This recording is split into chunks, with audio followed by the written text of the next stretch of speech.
we show the massive impact these crucial rites of passage have. Here's the area where we're hoping to see the activity.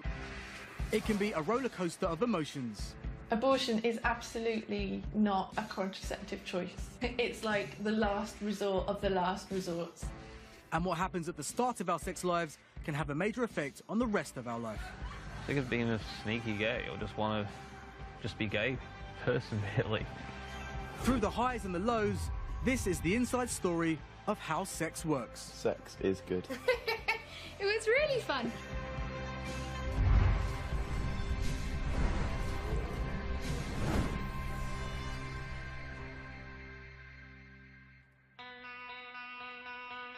In Leeds, 19-year-old Callum and 17-year-old Karina are in the first flushes of a new relationship. We've been together, it was a month on Saturday, so just over a month now. Yeah, early stages. Callum plucked up the courage to ask Karina out one Saturday night at the local park. I had to have several aids with that courage, if you know what I mean. What do you mean? To put it simply, I was drunk. He took my hand, led me over to the barriers over there, and says, "Karina, I might be a little bit drunk, but please will you go out with me?" I was like, "Yeah." Did I say please? I don't know. I was like, "Yeah, go on then." Callum and Karina have not had sex yet, but Karina lost her virginity in a previous relationship. Thinking back on my first time, I was happy at the time, and I don't regret it, because I never regret something that made me smile at one point. Callum, however, has not yet found the right person. I'm still a virgin, which a lot of people might, you know, a lot of my mates, they mock me. I've never really cared. If it's your first time having sex, ever, then I do think it's important for you to have it with, you know, someone who means something to you. It should be quite special. Tonight, Karina is cooking for Callum round at her place. This is the first night we'll spend together. Should be all right. But I think women tend to see things like this as a lot more romantic as men do. I'm not expecting, if you know what I mean. You know, I don't expect to have sex with her tonight, to put it straightforward. You look quite nice, actually. I just can't really go a day without thinking about him. I get excited when I go to meet him as well, thinking, oh, what are we going to do today? What's our little adventure for today? Thank you. Do you think about her a lot? Might sound a bit bad if I say I never think about her, but I do think about her, but she's not always on my mind. I know a lot of people who they'll be going out a week and they'll be deeply, madly in love, but I've never believed that. I don't think love just happens like that. At the moment, I'd say I'm deeply attracted to her. I like her a lot, but not love. This is like really surreal. What is? I'm eating bacon, chicken and cheese with a glass of pink juice. I actually do think I'm falling for him. I know something about him, I think. Have you told her? No, I'm too shy. Most young people start to develop an interest in sex and relationships after puberty, which happens at an average age of 11 for girls and 12 for boys. It is the most tumultuous time in any individual's life. So you've got this extraordinary explosion of hormones in men and women, and it's no surprise that it is associated with some quite radical behaviour. Puberty starts in a part of the brain called the hypothalamus. Messages are sent from here to the testicles in boys and the ovaries in girls, telling these glands to massively increase the production of sex hormones. In males, the main sex hormone is testosterone. In females, it's called estrogen. These hormones are transported around the body in the bloodstream, having been released at significantly greater levels than before puberty. At sites all over the body, the sex hormones dock at receptors, triggering major changes in our appearance and bodily function. In boys, genitals enlarge and sperm is produced for the first time. In girls, hips widen, breasts develop, and periods start. As we become fertile, we start to explore sexual opportunities for the first time. Individuals, young men and women, are learning about their sexuality and learning what it means to be sexually aroused. In South Wales, a group of lads in their early 20s have all lost their virginity, but they're preparing for a sexual rite of passage of a different kind. Their first pulling holiday abroad. Well, we're off to Kavos, and I think everyone goes to Kavos for one thing, sex, drink. Oh, that's two things. Hopefully there'll be plenty of women, because the statistics that he's come up with, 10 guys to every girl, better bring some lube. 4 of us going on the holiday to Kavos. We have Dan, Richard and Tom, and myself. Richard's the party animal of the group. When he's drunk, he'll do anything, absolutely anything. He'll use his 2-thumb joke that he likes to use. What's got 2 thumbs, speaks French, and has got a 12-inch penis? What? No, but they're always disappointed, obviously, because I can't speak French. So. And unfortunately, I haven't been on a lad's holiday abroad yet, so the anticipation is killing me, to be honest. I can't wait. Tour operators started offering cheap package holidays to young Brits back in the mid-1960s, although it wasn't until the 70s and 80s that these trips became established as a major sexual rite of passage.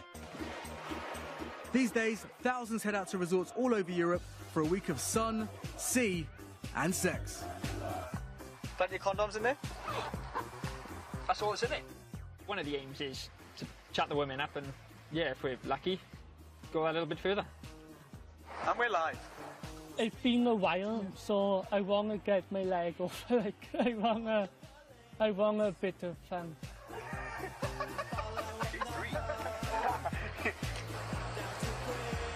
I'm 23 now. I can't really be going on these holidays much longer. I have to get out of my system. I think it'll be epic, I think. Memorable.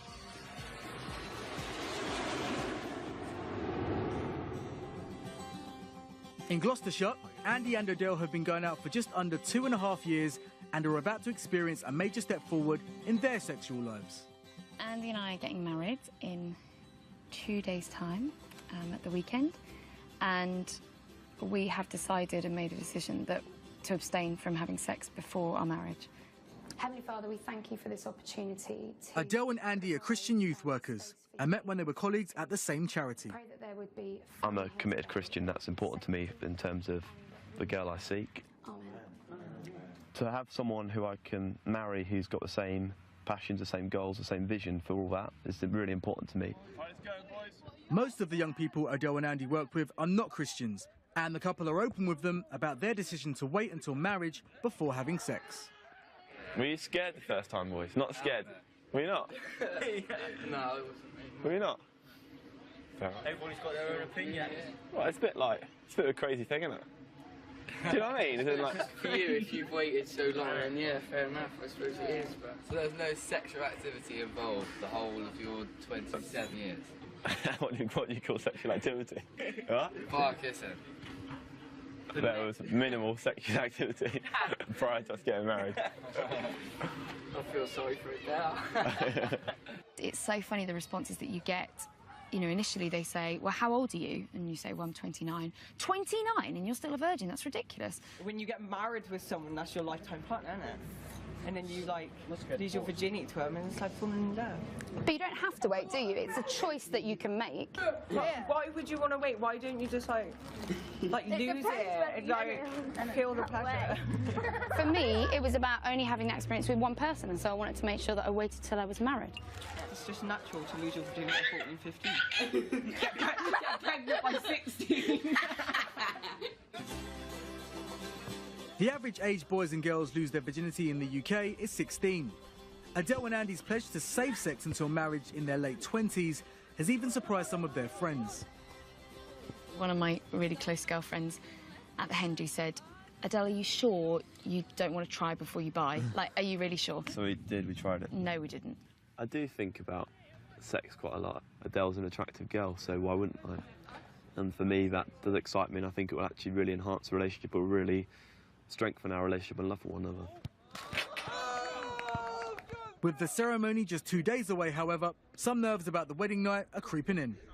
You know, for me, I'm slightly nervous about the fact that Andy's going to see me with no clothes on. And as a female, I'm slightly anxious about the fact that I've not got, you know, perfect body and got lumps and bumps in places, and nobody's seen that yet. So all of that is new. Nerves before sex are natural, but can lead to physical problems during sex. And often this is down to poor blood flow.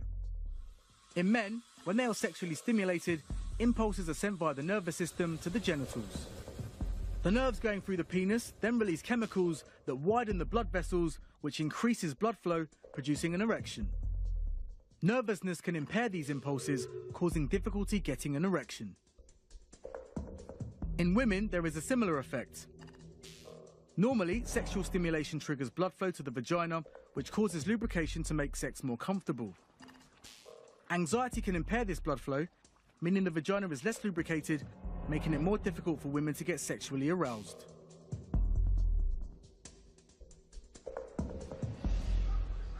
Over in Kavos, the lads from South Wales have their own problems to deal with, as their dreams of a sex-fueled holiday in the sun seem a little optimistic. Definitely nearing the end of the season, right? The end of the season's coming up on this Friday. It is like a Wild West shantytown. It's a weird setup. I've never been to anything like this before in my life. It's so different at night. As night falls, the lads are determined to find some girls and get the party started. Nothing can dampen our spirits on a good night out. When there's plenty of girls, plenty of alcohol, bit of music, nothing can stop getting in our way.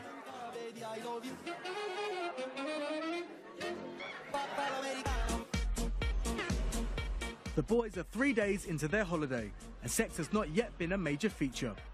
When it comes to kissing girls, however, one member of the group is way out in front.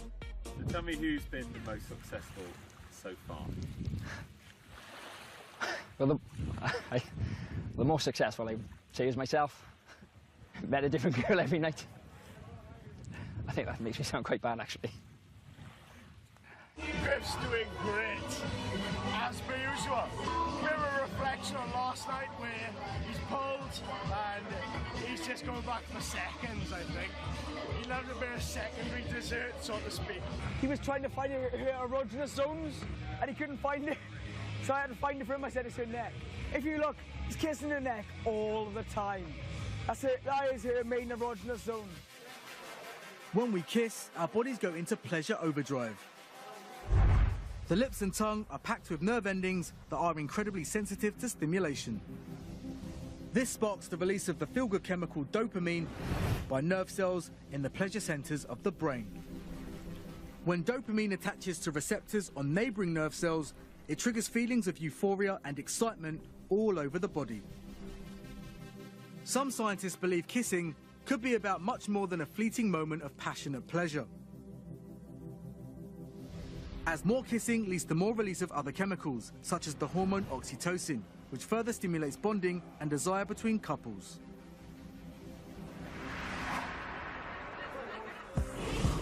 So as soon as that kiss happens, the buzz definitely heightens and you really feel a good adrenaline kick. It's definitely something that just sparks, I think, in the back of your mind. There's always that buzz where you're thinking, yes, here we go, job done. It is a bit of a holiday romance, and I'm sort of getting to like that. He's a very open person, and I'm a flirty person anyway, so we ended up just like flirting and giving a lot of banter to each other, and then things happened from there. Well, as you can see, then the night's gone pretty well, I think. I think we're getting a really night, I think. If you know what I mean. What was that for? Ow! As the happy couple call it a night, the other lads consider their options. I'm Griff's best man. I'm going to be Griff's Oh, best man. go on, girls, go on, please. Bonjour, hello. Oh, nice, nice. That's lovely. I'm going to put some more funny. Richard, don't leave me. Once our sex drive kicks in, we're naturally motivated to find a partner.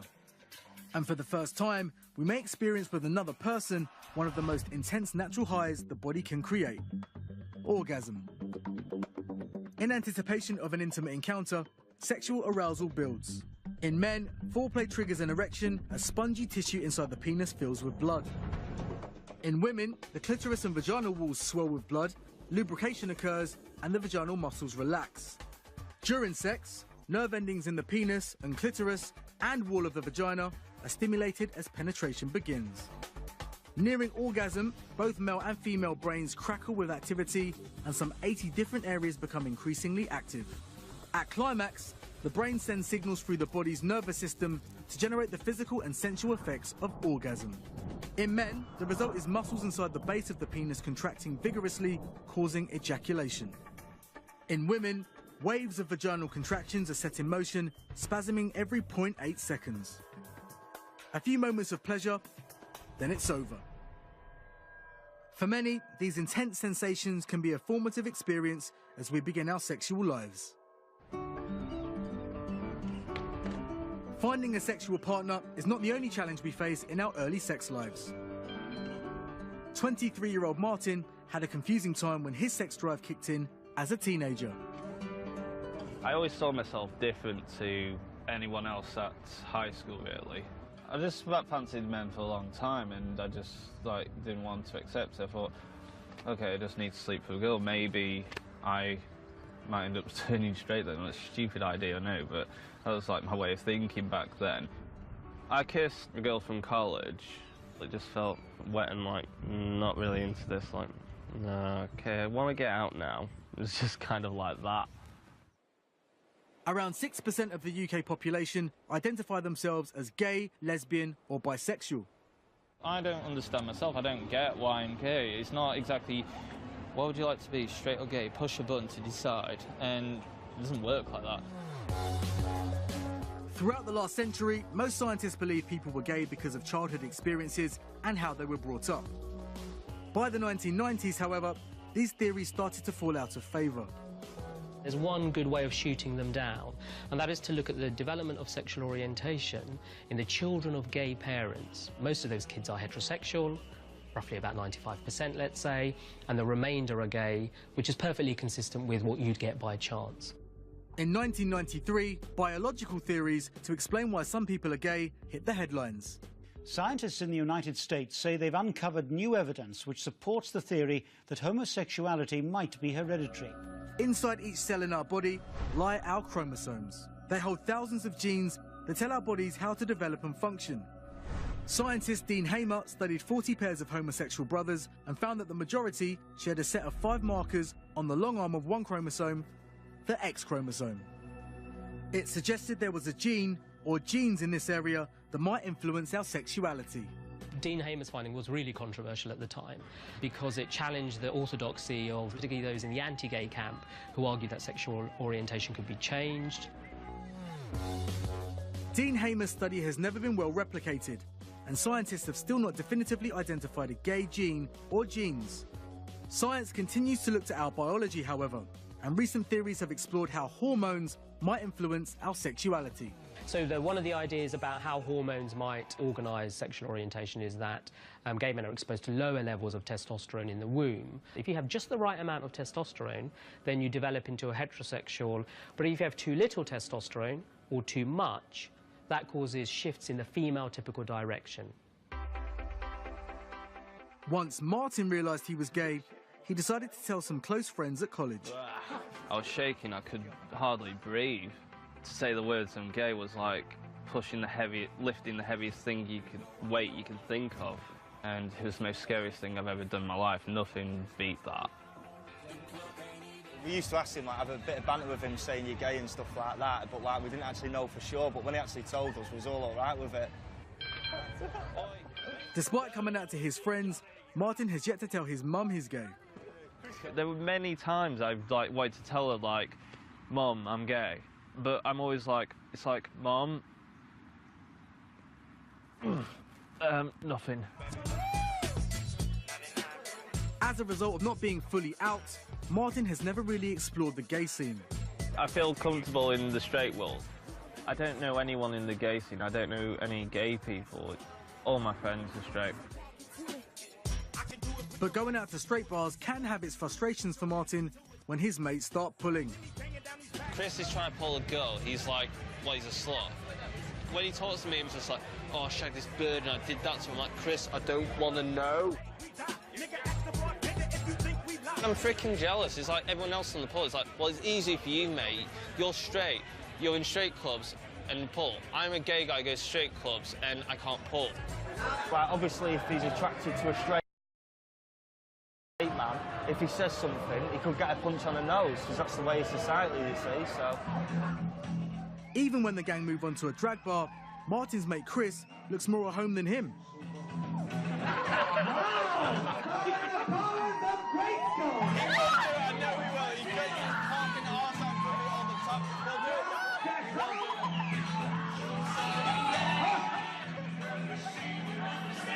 I'm not into that sort of thing. It just seemed a bit full on. I don't know what's wrong with me. I feel like I'm mad in the head. It's like I'm a gay guy who likes straight clubs, but when I get into gay clubs, I might get nervous. And I don't know what to do. It's like I feel trapped. For Martin, the key to his feeling comfortable with his sexuality is finally coming out to his mum. If I tell her, I can feel free to bring home a guy if I'm in a relationship with him. I don't have to prance about anymore. So it would change my life. No more sneakiness. Chris, what were you thinking? With what? You got your arse out in front of everyone. So how are you feeling today, Callum? I'm okay. Callum and Karina have been spending every day together, and the relationship has entered a new phase. Expand the feelings of how you're feeling. I'm fine. We were down on this little island thing, and he's like, Karina, come over here, I need to talk to you. I was like, okay then. But it's like, Karina, I might be a hypocrite, I've told you before, but I think I do actually love you. And my heart just exploded really. I was like, oh wow. Had you planned to say it? No, it was quite spontaneous. I was just with her and I thought, I actually love her, so I'll tell her. She's brilliant. For the next week or so, I had a massive smile on my face. I was like, say it again.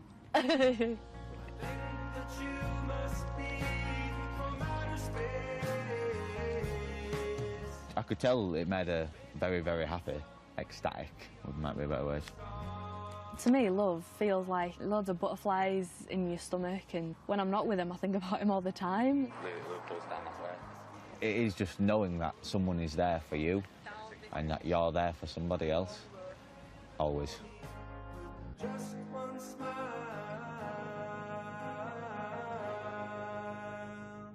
Oh God, why? Karina is wondering if the couple's newfound love for each other will lead to the next big step in their relationship. Lately I keep thinking, are we actually gonna have sex? When? If? All them type of questions, what if? I feel nervous for the obvious reason that it might just not work.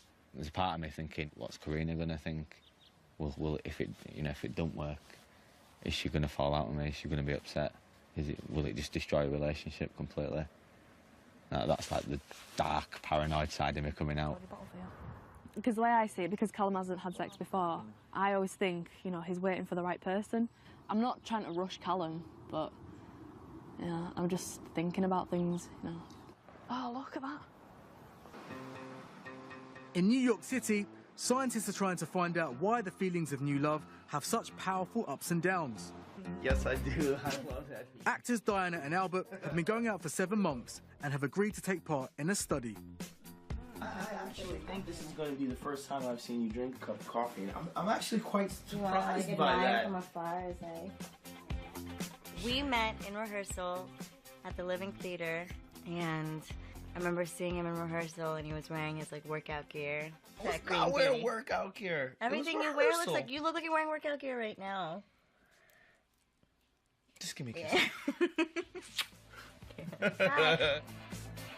Today's experiment is one of the first to look at brain activity during early-stage intense romantic love. What we're going to do is scan the brain of a young woman who says that she's madly in love. And what we're trying to find out is exactly what is going on in the brain when you feel that elation, the euphoria, the giddiness, the possessiveness, the motivation, the craving, the obsessive thinking of early, intense romantic love. First of all, Diana must be assessed to check she is sufficiently in love to take part in the test. What were some of your bodily reactions when you began to feel that you were really interested in him? And I remember the second he walked in, it was like shaking. I'm sitting at the desk, I'm doing my keyboard thing, and I was just so happy he was there, you know, just elation and warmth. Elation. Elation. That's a total major elation. aspect of intense romantic love. So, yeah. That's what love is like. It's a very powerful experience. We need to capture you in that intense feeling of romantic passion for Albert. Diana has agreed to go into an fMRI scanner to see which parts of her brain are most active when she thinks of Albert. I'm ready, I'm excited, Okay, bye. Bye. Bye.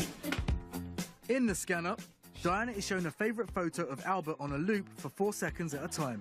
Look at his face. Then, to cleanse her mind, she is asked to count down in increments of 7 from a random number. Finally, Diana is shown a photo of a friend she has no romantic feelings for. The research team is looking for differences in brain activity when Diana thinks of Albert compared to when she thinks of her friend.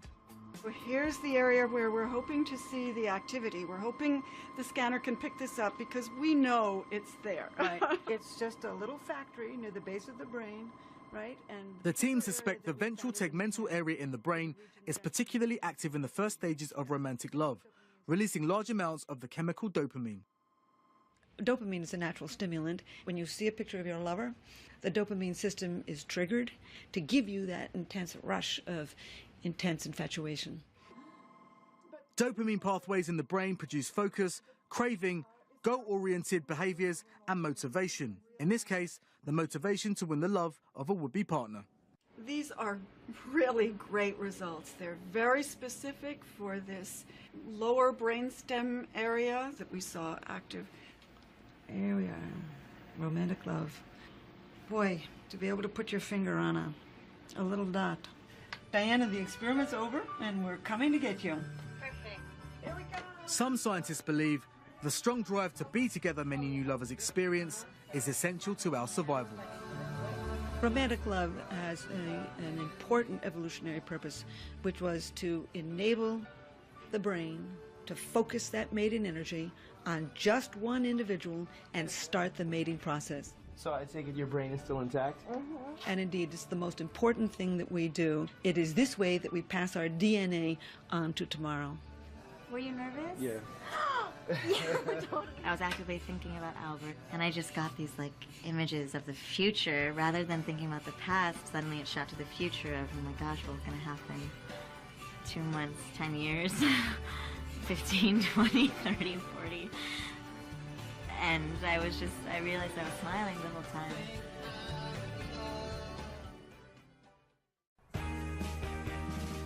Today, Odell and Andy will celebrate their love in front of 500 guests when they get married. And after the ceremony, they'll be free to explore sex for the very first time. It still doesn't really feel like it's my wedding day, but I don't feel nervous, I just feel really excited. Andy and his ushers are posing for pre-wedding photos when word comes through from the bride's house. She's wearing white, apparently. White means for a virgin, traditionally. It's more purity, isn't it? Are you wearing white, Andy? Some of Andy's mates also waited for marriage before having sex. I did give Andy a bit of advice, but only sort of nothing too serious. I'll leave it for him and Adele to work out. The mechanics. Yeah, I'm sure they'll be fine. I gave him some advice, more practical advice really. Pack of digestives under one of the pillows because you've got to keep your stamina up. Refraining from sex has not always been easy for Odell and Andy. I'm a red-blooded male, so when me and Adele are getting intimate, you know, your heart does beat faster, you do get excited, you start to think with other things other than your head.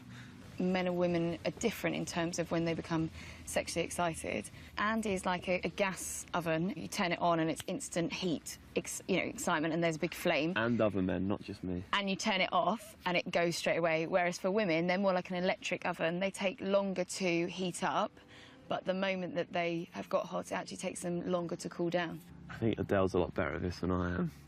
She can tend to sort of step back. I think we probably would have had sex by now if it was over to me. I give you this ring as a sign of our marriage. With my body, I honour you. All that I am, I give to you. Amen. Well, it gives me great pleasure to now announce you as husband and wife. You may celebrate with us.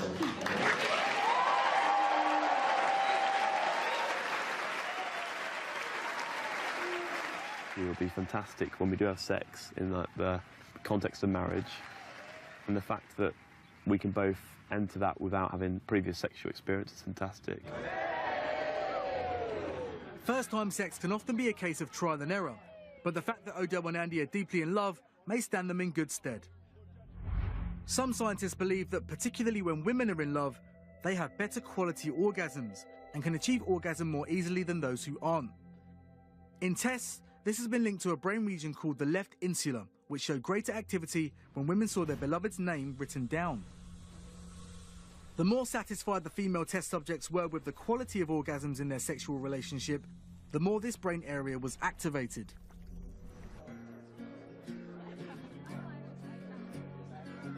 I've had the most perfect day ever. I'm never intending to do this again, so it's the best thing that's ever happened. It's just great. It's such a fantastic reception. And lots of people here that I love and respect, which is amazing. Obviously, just to show that Odell was incredible. At the reception, conversation turns to the wedding night. We've talked openly about obviously tonight and the night and what it might be like and what to expect and all those type of things. And I think they're looking forward to an awful lot. In fact, you can't see them now. They might even... We would view sex as something much more than a physical act. It's got emotional aspects to it. Within a loving context, and it is fantastic because it's that relationship that leads to good sex. It's that love, that commitment, but it leads to a good sex life.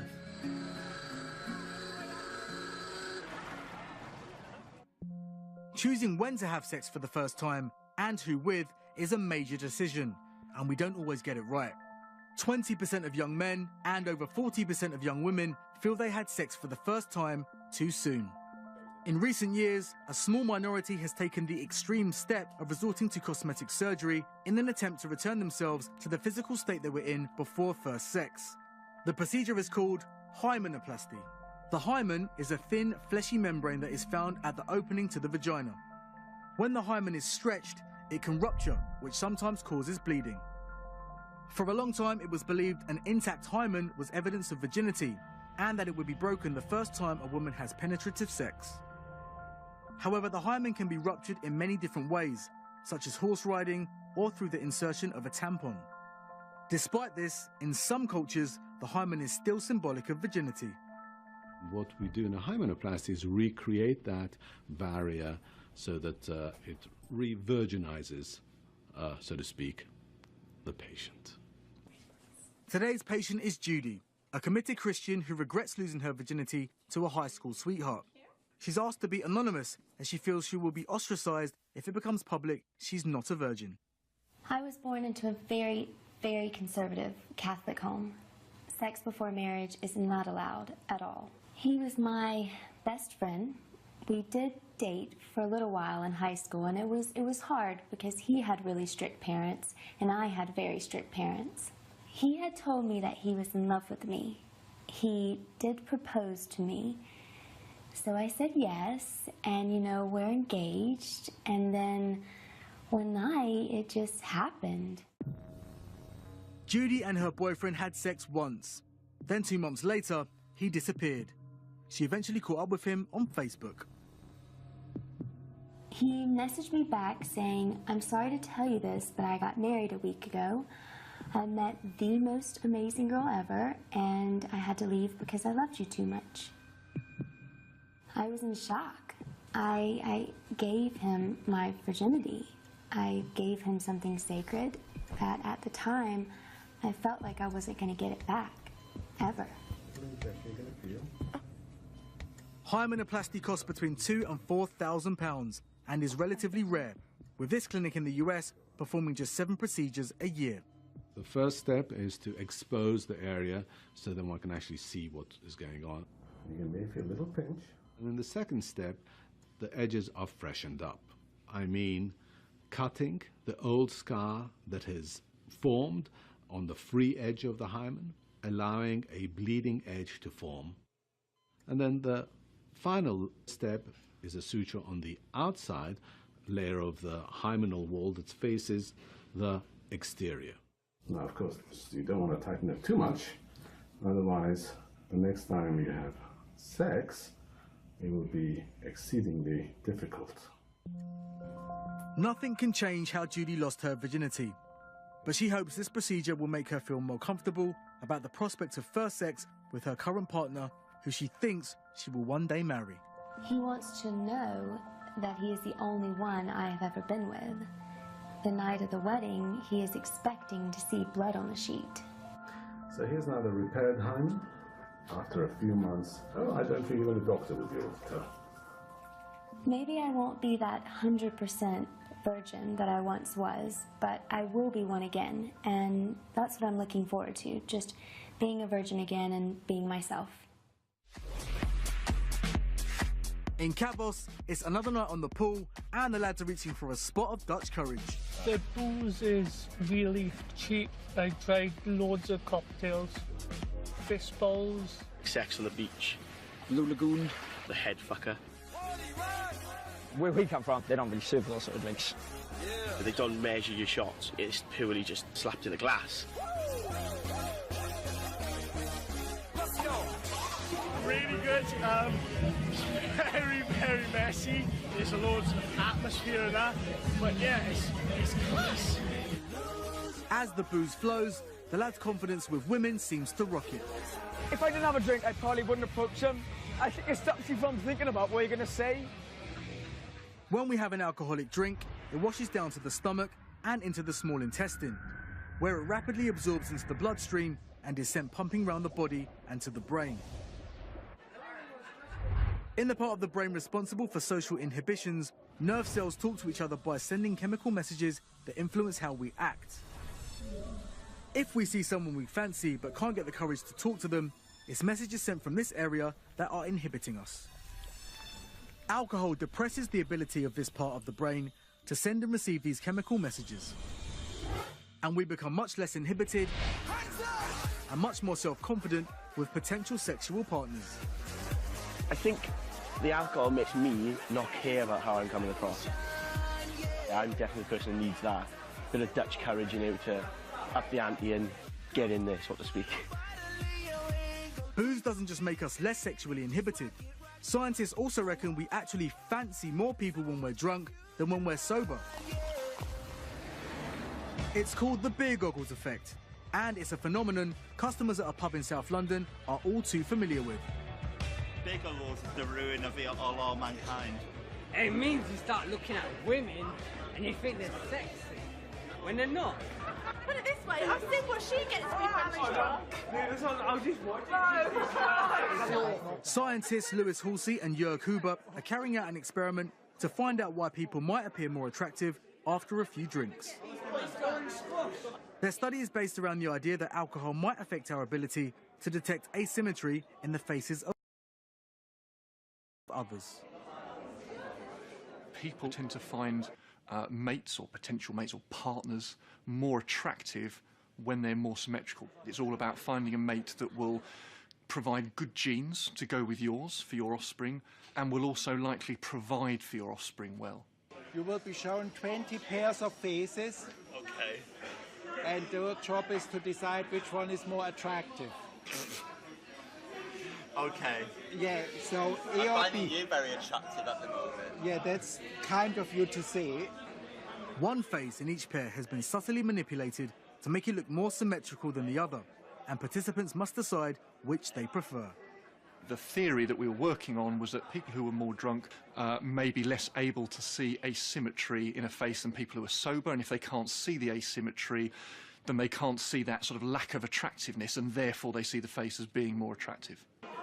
After judging the faces, participants take a breathalyzer test to measure how much alcohol is in their bloodstream. 71. What does that mean? It's a fair amount. They're really high. So we found that sober people more often preferred the symmetrical face of a pair of faces when they had the choice than did the drunk participants. You preferred the symmetrical face just 8 times out of 20. There's some reasonable evidence here, not conclusive, but reasonable evidence that a loss of ability to perceive asymmetry after drinking alcohol is at least part of the mechanism explaining what we call beer goggles. Drinking and dating may be fun, but winding up with someone we don't fancy is not the only risk attached.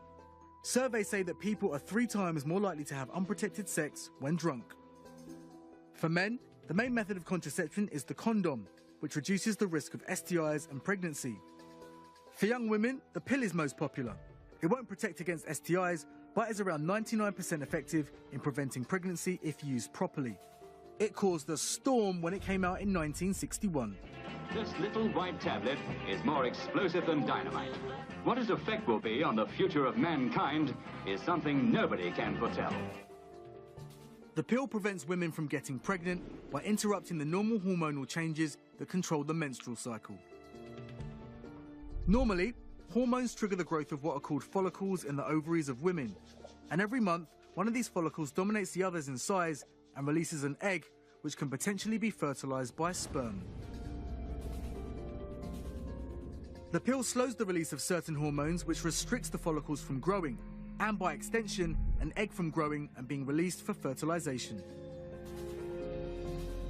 The pill is only effective, however, if users remember to take it every day. Victoria went on the pill when she became sexually active in her late teens. I finished school at 18 and I'd kind of messed up my final year. I'd struggled with depression and things like that and had been just going out and drinking a lot. I was sleeping with a lot of people and I thought I was having fun, but when I look back at it now, I think probably 80% of the time I probably wasn't having fun. I think it was more desperation. Victoria's chaotic lifestyle meant she often forgot to take her pill. When I went home with somebody, I would know that I was going to have unprotected sex. I knew that I was going to be stupid. Just can't talk about it with people back then. Couldn't do it. Didn't want them to talk about it. Didn't want to have to deal with that kind of thing. Too much reality. I knew that the last person I'd slept with, I just knew that I was pregnant. I knew it, and it was a miracle that it hadn't happened sooner. After confirming she was pregnant, Victoria went to her parents with the news. And they both came in to the lounge and just sat next to me on the sofa and just held my hand and just asked me what I wanted to do. And they were amazing. I told them that I didn't want to be pregnant, you know, I didn't want to have a baby. And they just said, okay. Abortion was legalised in the UK in 1967. The pro-life lobby argue abortion goes against the rights of an unborn child. There's been over 4.5 million unborn children killed by abortion. Pro-choice groups view legal abortion as a major step forward in women's rights. Before 1967, the Home Office statistics showed that between 30 and 50 women a year died as a result of criminal abortion. Abortion rates increased slightly last year, and nearly 190,000 were performed in England and Wales. When Victoria opted to have an abortion, she felt she was just not ready to cope with becoming a mother. I wasn't willing to give up my life, you know, messed up as it was, I wasn't willing to change it that massively. When she arrived at hospital for her abortion, Victoria was sent for an ultrasound scan. You see people going for a scan on TV, or your friends go for a scan when they're pregnant, and it's a happy event, and they see the baby on the screen and they hear the heartbeat. And so having that experience and it being a completely opposite feeling was very strange, and it was horrible. Victoria had her abortion and left hospital the same day. A week later, however, she started to experience painful stomach cramps. The pain was so bad that it would wake me up in the night, and I was doubled over, like, in excruciating pain. No painkiller would make it better. After 3 weeks, the pain stopped and she experienced a heavy vaginal discharge. I have no idea what it was, but it was something, and it was big, it was round, it was grim, it was nasty. I went to my GP straight away, and they basically said that it was remnants of the stuff that they had failed to suck out of my womb, basically, when I'd had the abortion. It was horrifying. What happened to Victoria occurs in just 1% of cases. Despite the complications she went through, she doesn't regret having an abortion. In the 7 years since her procedure, she's travelled widely and has met her partner. The couple are now planning their wedding. Abortion is absolutely not a contraceptive choice. It's one of the most important things in the entire world, whether you have a baby or not. You have to, if you're not going to go through with that, you have to justify it. You have to, I have to live a better life.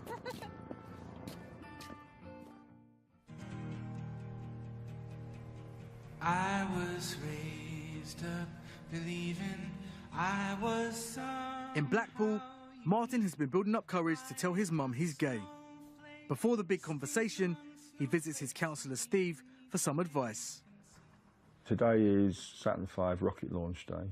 We're on the launch pad and we're going for it. Yeah. Because we built up, and it actually doesn't do you any good to keep, you know, to stop the launch. Yeah. Yeah. I mean, why in the hell? Why can't I just say, Mum, I'm gay? Because it's approval, isn't it? Mm. You want mum's approval, you don't want to upset mum, but you still want mum's love. Well, the scary thing is the reaction. What am I going to expect? Is she going to be mad? Is she going to be fine? Or what is she going to be like? I don't know. It's a very, very, very big day for him today. This coming out process is essential to Martin's development as a human being. It's fundamental. You can't live in a society where you're forced into being dishonest about your true emotions and feelings. I would value the fact my son told me before I found out through other channels. Yeah, one of my friends told her. God, yeah, that would have been awful. So it's about honesty. Mm. So off you go. Handshake. Okay. Go for it, bro. Okay. See you later, Carl. We'll see. She's like the one person left that I'm so intimidated to tell, and I don't want it to be different with me in any way. So that's why it's a sort of big deal for me. Right now, I just feel ready, like, just go for it. So I'll leave it for longer, I'm just not going to say anything. It's Karina's 18th birthday, and she's getting ready to meet up with Callum, although their relationship has been strained this week. He hasn't spoken to me all day. I've seen him, not to talk to, but he hasn't texted me or anything. Kind of upset, really. Keeps changing. Karina's mate Becky is good friends with Callum too. Like when you're upset, and I'll go over to him and be like, oh, this is bothering Karina, that's bothering Karina. The only thing that's bringing me down about it is that he's just hardly showing me any affection, but when he does, I'm real happy. Despite their relationship troubles, Karina has high hopes for her special night. I hope tonight's going to be romantic. It's like, I'm going to be there, my boyfriend's going to be there. That's what I want, really. I'm so excited. We're off to the pendant. Your love is like custody, you ever had wrong. Your kiss it could.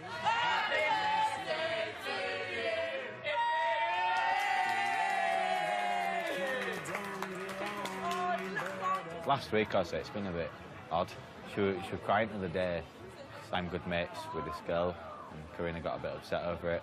I used to think Karina was all right with it, but it seems to be getting to her, so... Hello. Hey. Becky. I need to have words with Becky about something. After Callum and Karina's rocky week, it's down to Becky to mediate between the two and pass on some reassuring words. He'd choose you to take his virginity over anything. Really? Because he was gonna tonight. Yeah. Wait, tonight? Yeah. Oh. But he doesn't know whether he should or not because of things. Yeah. Yeah. She's on a period, so I can't imagine anything actually happening. I love you. I love you too. You see, the thing is, because I'm a virgin, I don't actually know what goes on. So it's a bit embarrassing admitting that, but I don't mind. But people have told me it's not a good, you know, it's not nice. There'll be plenty of other times when I could, but... Because I think that you two are going to be together for a hell of a long time. Do you think? Yeah. And he tells me how happy you make him. Really? Yeah. Because I bought him Nuki Brown? No, not just because of that, but how happy you just make him in general.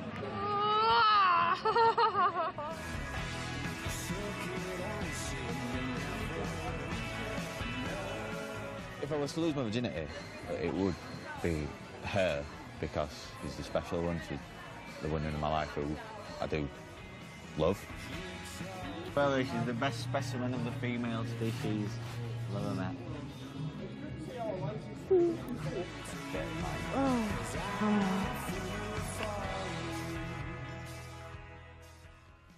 It's the morning after the night before in Kavos, and the lads are off to a water park.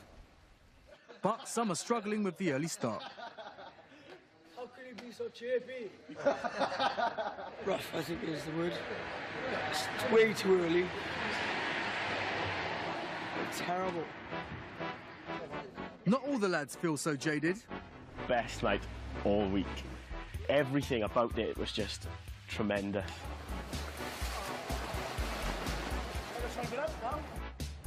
For one of the group in particular, the holiday has exceeded expectations. I found someone this week that she's one of the nicest girls I've met. Never really sort of been on a boys' holiday like this, so I didn't really know what to expect. But you know, you see from on television programs, films, they're all sort of one-night stands, and so that's what I was sort of expecting. I didn't expect holiday romance, but no, I kind of like it. It's good. With one night left, the others are reflecting on their own performance. Is it a disappointment to you that you didn't have sex this week? Yes. It is a disappointment, really. Anything can happen, but no night, it will happen. Last night of the holiday now, so it's a bit of a long trip home. I think I'm going to take it easy tonight.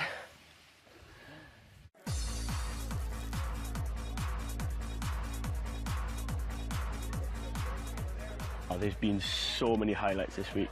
There's been pole dancing with fire around us. There's been plenty of free alcohol, which is always a bonus. My age group should experience it when you're young. Just have fun and enjoy your teenage years or your young adulthood, I think. This has just opened my eyes so much now. I want to experience more. Where are you running off? I'm off for a rendezvous. With who? I'm a baby lady. I'm off for a rendezvous with a baby lady. And the love kick starts again. Starts again. And the love kick starts again. This morning, Martin decided to tell his mum he is gay, and he was unsure what her reaction would be. Hello? Did you tell your mum? Yeah, I told her. She was out doing Pilates, and I was like, waiting out, I was like, crap, you know. And when she came back, I was like, if I go somewhere private, do you? Yeah. Martin has been building up the courage to come out to his mum for over 5 years. Well, when he first came in, I think it was a bit like, I need to talk to you, Mum, and you think, oh my God, what's he done? You know, I'm thinking, he's done something wrong, or he's in trouble with the police, or, you know, something. So, yeah, so it wasn't as bad. I think my big thing is like, how do you know? Is it just a phase, you know, you're going through? Because I suppose really I wanted him to say, yeah, it's a phase, but really, you know, I'll be like what you want in the end, and I'll get married and I'll have grandchildren, and then you'll be happy. But, you know, you accept these things. But, yeah, I did grill you a bit, didn't I? You did. So it was like half an hour of questions. And stuff on HIV, and have you kissed anyone before? Have you slept with anyone before? I'm like, oh. That's what mothers do. Oh, well, no. I mean, we're just the same as we were, really, aren't we? Mm. No difference, is there? Yeah. Still put up with you. The plan now is to find a nice bloke, good looking and lovely personality and all that, and just like settle down or have a good relationship. That's like the mission at the moment. Hopefully I can start a journey, and hopefully it'll be a good one. Hopefully.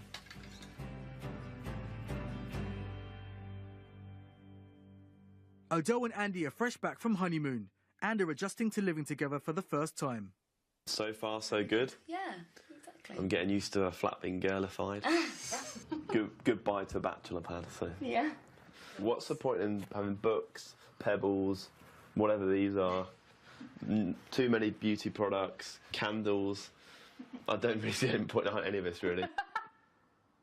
After 2.5 years together, marriage and moving in is not the only rite of passage Odell and Andy have been through. Yes, we have had sex for the first time. Have we? Yes, we have, Andy.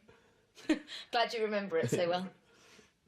The best way I can say is it evolved, and it was fantastic at times, and at times it was perhaps laughable. It's the best way I can put it.